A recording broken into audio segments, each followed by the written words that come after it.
வல்லநாடு பகுதியில் கோவில் திருவிழாவின் போது சுகாதாரமற்ற குடிநீர் மற்றும் உணவு சாப்பிட்ட பொதுமக்கள் வாந்தி பேதியால் பாதிக்கப்பட்டுள்ள நிலையில் பொதுமக்கள் முறையாக குளோரினேஷன் செய்த குடிநீரை மட்டுமே பயன்படுத்த வேண்டும் என மாவட்ட ஆட்சியர் இளம்பகவத் கேட்டுக் கொண்டுள்ளார். தூத்துக்குடி மாவட்டம் திருவைகுண்டம் தாலுகா வல்லநாடு கஸ்பா கிராமத்தில் பொதுமக்களின் பயன்பாட்டிற்காக தமிழ்நாடு குடிநீர் வடிகால் வாரியத்தின் மூலமாகவும் உள்ளூர் நீர் ஆதாரம் மூலமாகவும் குளோரினேஷன் செய்த குடிநீர் விநியோகம் செய்யப்பட்டு வருகிறது.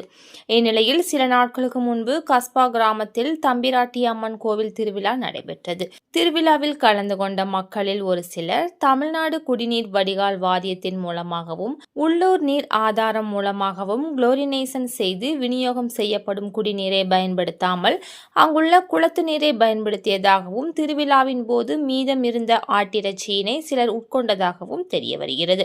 இதனால் பலருக்கு வாந்தி பேதி ஏற்பட்டுள்ளது.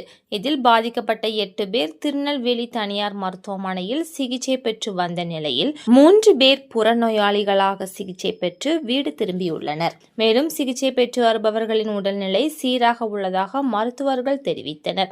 இச்சம்பவத்தை தொடர்ந்து மாவட்ட ஆட்சித்தலைவர் இளம்பகவத் அறிவுறுத்தலின்படி தமிழ்நாடு குடிநீர் வடிகால் வாரியம், ஊரக வளர்ச்சித்துறை, சுகாதாரத்துறை மற்றும் உணவு பாதுகாப்புத்துறை அலுவலர்கள் வல்லநாடு கஸ்பா கிராமத்திற்கு நேரில் சென்று பொதுமக்கள் பயன்படுத்திய தண்ணீரை பரிசோதித்தும் உணவின் தரம் குறித்தும் ஆய்வு செய்தனர். மேலும் வல்லநாடு பகுதியில் மருத்துவ குழுவினர் முகாமிட்டு பாதிப்புக்குள்ளான பொதுமக்களுக்கு தேவையான சிகிச்சைகளை அளித்து வருகின்றனர். மேலும் பொதுமக்கள் முறையாக குளோரினேஷன் செய்த தண்ணீரை மட்டுமே பயன்படுத்த வேண்டும் என அறிவுறுத்தப்பட்டுள்ளது என மாவட்ட ஆட்சித்தலைவர் தெரிவித்துள்ளார்.